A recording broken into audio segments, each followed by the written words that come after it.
This is the beginnings of a project where I'm trying to think about the relationship between individuals and their social groups within which they are embedded in moments of punctuated or revolutionary change, and the challenges that that presents for specific individuals. Because at a very basic level, individuals depend on their environment in order to survive. You make radical changes in your environment, you die. And yet in revolutionary change, precisely what you're trying to do to a certain degree is make some sort of radical change in your environment, probably because you're already worried you're going to die. And so how do you make, what's the relationship? How do you make those kinds of changes that affect you both as an individual and as part of a social group without destroying the very conditions that make your life possible? So that's what I'm trying to think about. Quite possibly because I read too much Derrida as a child. I also can't do these kinds of analyses without talking about texts. And so the way I decided to start off thinking about this is by thinking about Hobbes and talking about Hobbes a little bit, and that's what I'm going to do here today.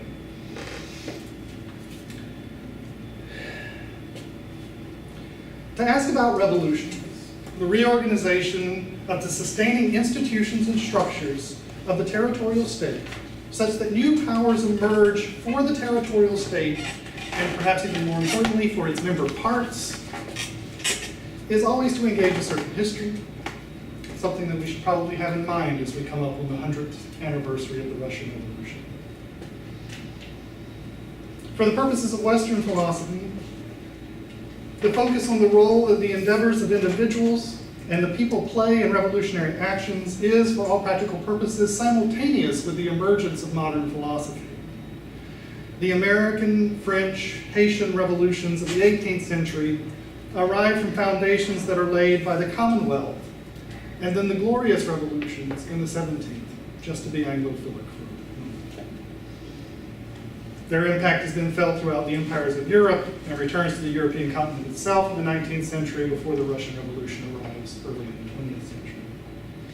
The history of these revolutionary movements itself, though, testifies to how difficult the task is to produce new freedoms and new society.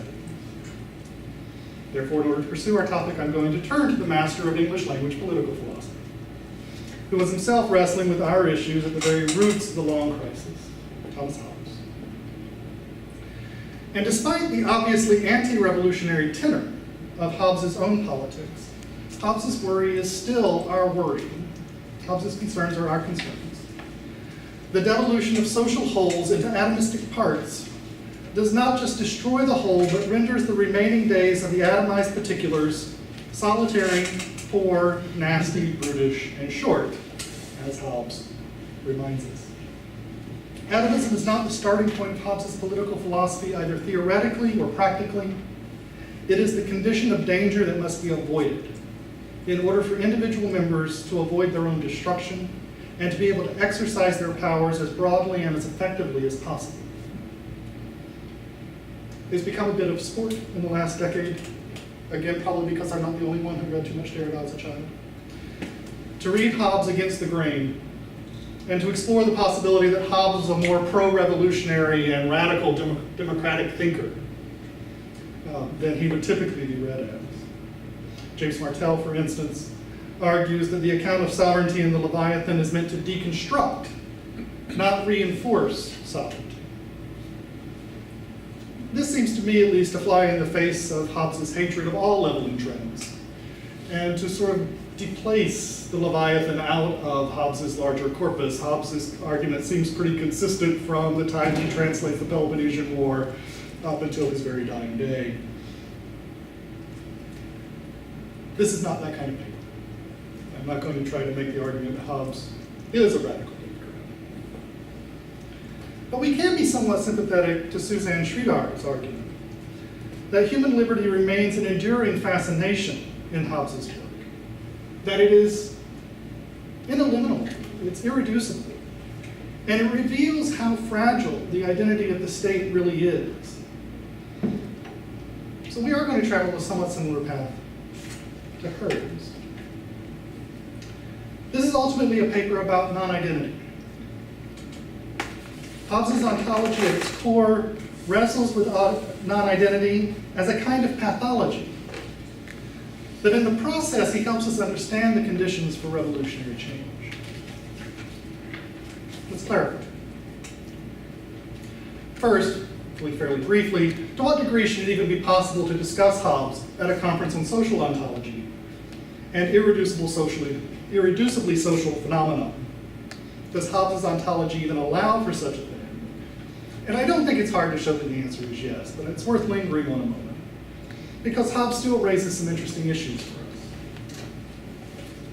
While there are questions about the consistency of Hobbes' account, it is a truth universally acknowledged that Hobbes is anomalous.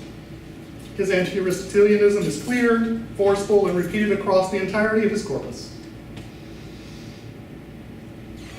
For Hobbes, this means that the only things that exist are individuals, that our thoughts are always of particular things. For example, any attempt to imagine humanity will always produce the image of a particular person. And that abstract names do not name anything in the object, nor do they even name universal concepts, because, as we just established a second ago, there are no such things. Moreover, within the domain of philosophy, one can only speak of bodies and the relations between them. Standing on the far side of Berkeley from us, Hobbes' materialism and empiricism reinforce one another. Without the motion of bodies, there is nothing to cause sensation, and sensation is the only source of knowledge. With regards to human beings, for Hobbes, what this means is that there is, as he says at one point, limbs in motion. But Hobbes is not, for all of this, an atomist. There are many bodies. And for our purposes, let us focus briefly on three that are explicitly part of Hobbes' social ontology. The individual, person, the family, and the commonwealth. The individual, particular human does appear as the atom of his social ontology and possesses what Hobbes refers to as a natural body with a natural person. But from natural bodies, other bodies can be formed. Hobbes calls these artificial bodies, of which the family is one. Hobbes refers to the family as a dominion. And the commonwealth, which he also refers to as the Leviathan, a mortal god, the state. The artificial being is a new individual that is created out of the interaction of lower level beings, that is, individual human beings. In other words, artificial in this context does not mean pseudo or fake. It means something akin to emergent.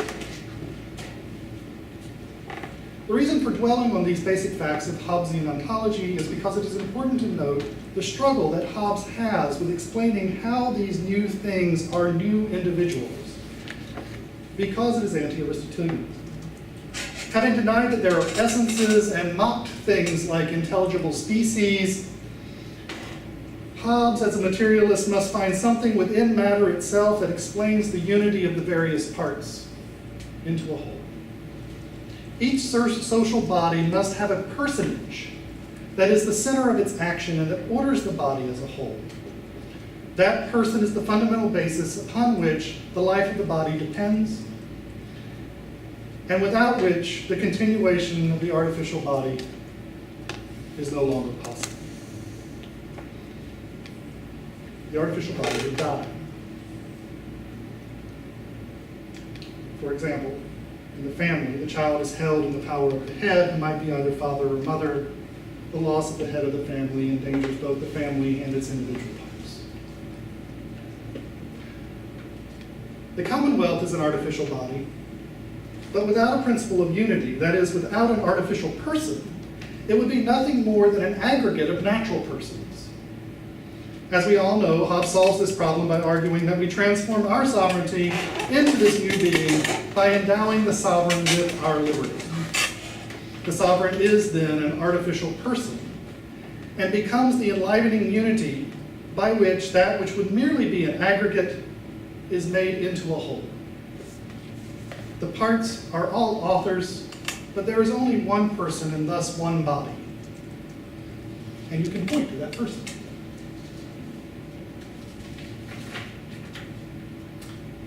Hobbes would prefer that that person, that sovereign, be a monarch. There are practical reasons for this. The monarch is likely to provide quick and decisive action in times of crisis, clarity about decisions, and consistency of action, at least ideally. But I would like to suggest that there are also ontological reasons on Hobbes' account to prefer a lone individual monarch. The underlying ontological issue with which one must wrestle for Hobbes is that I exist in multiple bodies. How do I maintain, then, my overall coherence? How do we best secure a situation in which my natural body and person are not in conflict with my political body and person? Each individual moves in accordance with what it perceives to be its good, that is, its most desirable course. But given that I am myself an individual and the member of multiple other individuals, there is a clear danger that the endeavors of the various bodies will lead to an irresolvable conflict. As already suggested, Hobbes' case for monarchy is an attempt to maintain the unity of one's identity. At its most basic, that would mean that the unity of the natural person would coincide perfectly with the identity of the political person. Interestingly enough, for most people in a relatively well-run state, this should not be an issue most of the time, says Hobbes. This is because there is an obligation for us to give our assent to the artificial person on which we are dependent for maintaining the unity of the body and thus our lives.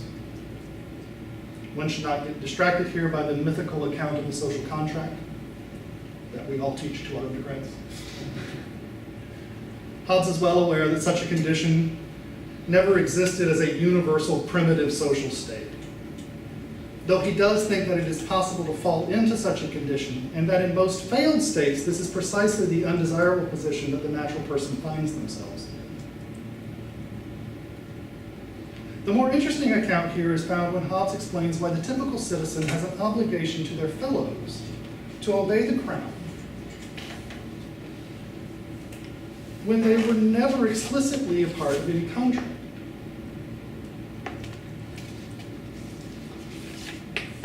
Instead, they were born into the contract through no choice of their own. Here, Hobbes argues that because there is a consensus of consent to the sovereign, that if an individual were to dissent, they could justly be destroyed. If I stopped obeying the laws and became a threat, well, more to the point, just stop participating in the body. Hobbes thinks that the rest of you should recognize that I'm a problem and you should do something about it. In fear of your lives, you must turn on me. And so, since I don't want that, in fear of my life, I must give assent to the sovereign. There can be no sustainable form of life in the world as we have experienced it, in which one remains a free-floating individual, for Hobbes. They are either pathogens or parasites.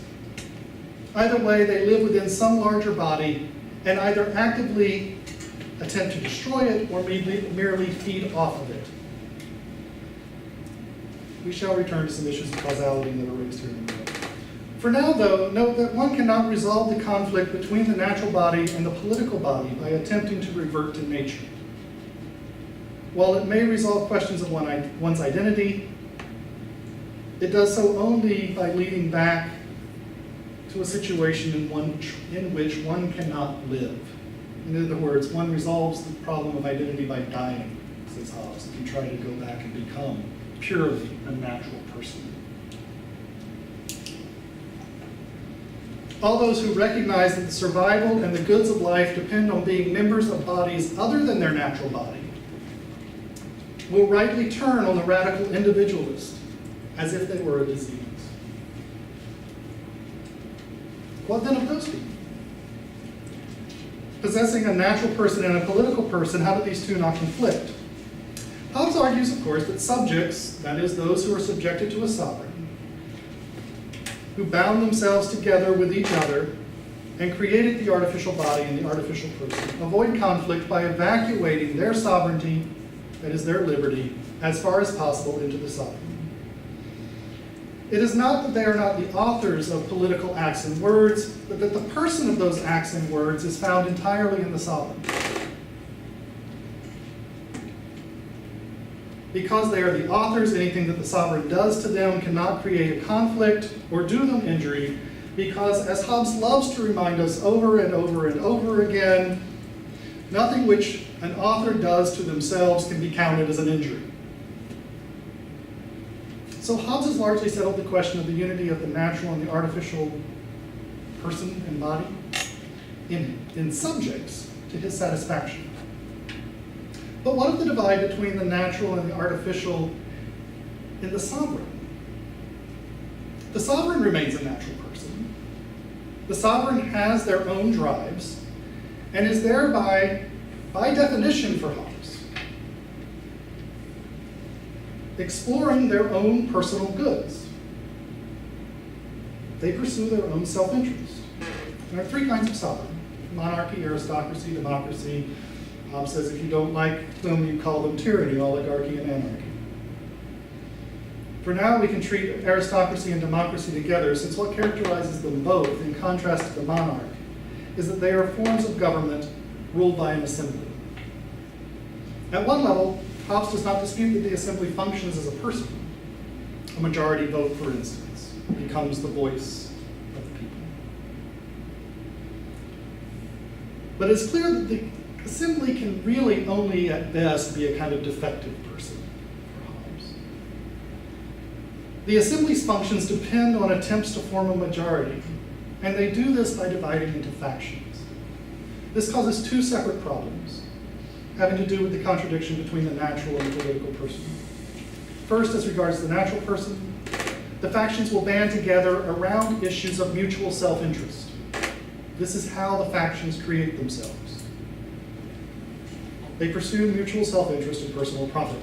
Back to the Arendt discussion this morning, they bond together over common economic issues. Right? They introduce economy into the polity. As a result, then, the political person will not serve the people, but will only serve those people who belong to the faction. The people who are not being served will recognize what is going on, and their only recourse then will be to seize power for themselves in turn and impose their will on the other party. The parties look after themselves and their own. And the larger the assembly, the more widespread the corruption and greed will be. This points to the second major problem. Since it will, by necessity, factionalize. When an assembly is the sovereign power, it becomes divided. The sovereign power itself becomes divided. And instead of the assembly being the one voice of the people begin in practice to have multiple sovereigns.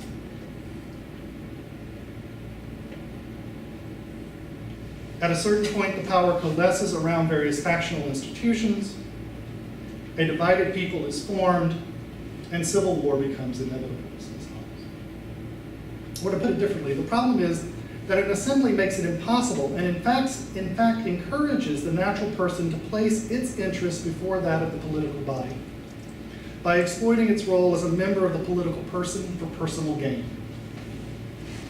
The assembly is not, in other words, a solution to the problem of the conflict between natural persons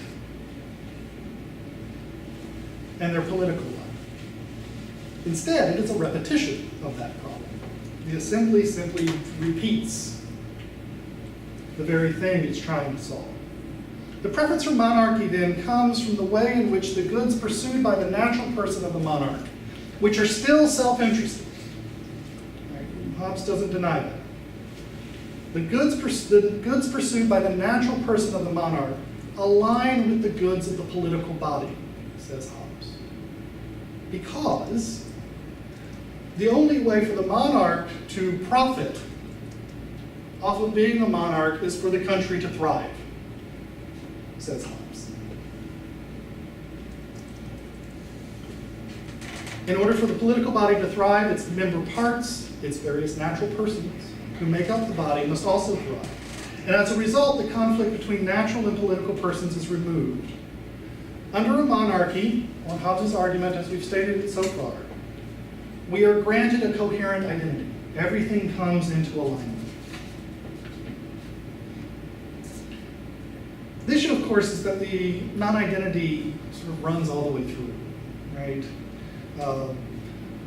Hobbes admits that the monarch is self-interested and can make bad laws, can't make unjust laws, but can make bad laws in which the monarch tries to appropriate wealth for themselves and calls it a money trap.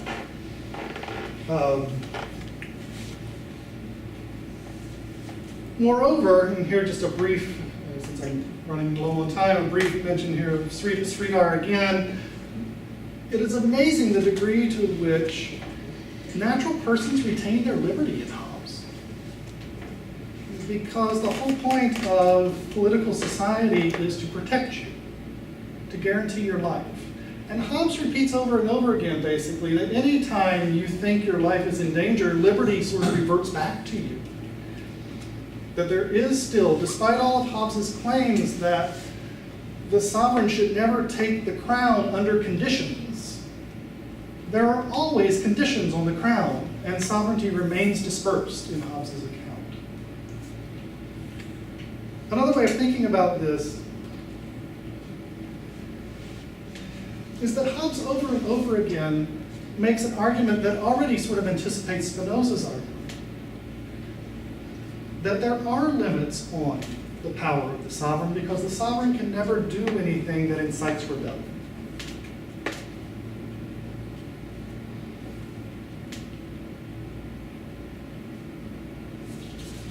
Long time, so we're moving forward. Let me conclude then by suggesting that part of the problem in Hobbes is that he continues to hold a kind of unacknowledged, residual, substantialist view of identity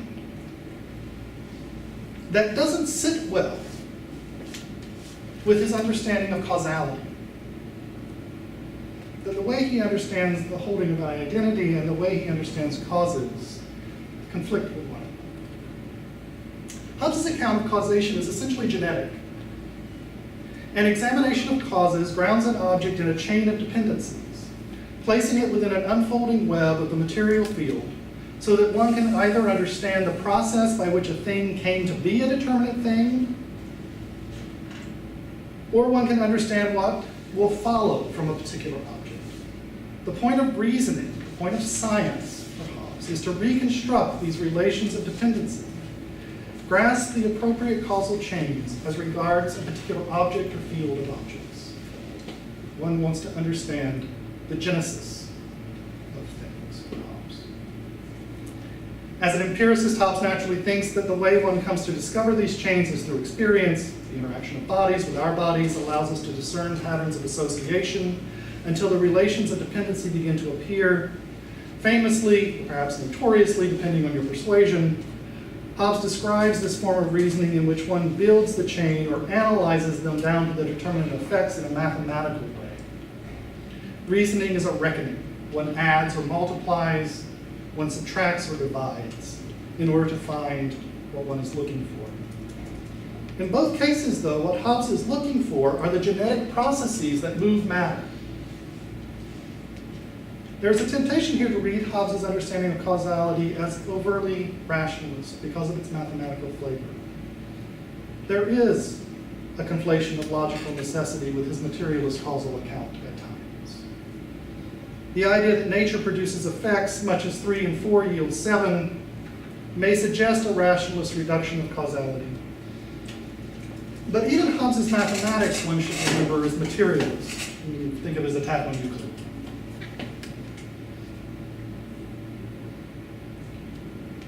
Hobbes' account of causality remains entirely within the realm of matter and motion. Hobbes is not reducing causality to logical entailment. Instead, he is participating in the great turn of the modern period, the mathematicization of nature. A significant break with the Aristotelian past is precisely this turn. Hobbes is limited by the state of mathematics in the 17th century, which is decidedly linear. But he is a forerunner of later pioneers who see in nature mathematical but nonlinear systems. What is crucial in Hobbes is that he recognizes that the identities that things have, that individuals have, are produced by the processes which are present within matter. Things are sorted by recurrent associations, and these recurrent associations over time create new individuals. What Hobbes wishes to avoid,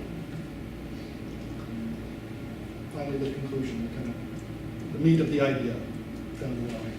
What Hobbes wishes to avoid is the unavoidable implication of his causal account that such historical genetic causation creates things whose long-term identity is unstable and whose boundaries are impure. Instead, at the level of the state, Hobbes reverts to an Aristotelian search for invariants that will produce an eternal identity. The attempt to secure one single thing that can be eternal and give everything a consistent, coherent, and most importantly, unifying identity is a kind of holdover in Hobbes' thought that doesn't really fit. Let me conclude then by suggesting that if Hobbes' causal account were taken seriously by Hobbes himself, in which identity is defined by a process that gives rise to things and not by invariants, that it's underwritten by a more basic non-identity that keeps things in constant motion, then one would be led to take democracy even more seriously than Hobbes is able to do, and thus find the possibility of social change, even revolution, to be built right into the system itself. In other words, Hobbes has provided a social ontology in which individuals are produced by the repetition of processes that constantly disperse their energy and identity over multiple bodies, creating complex identities with emergent powers. Hobbes' monarchy is an attempt to harness and even neutralize that truth. I can stop there.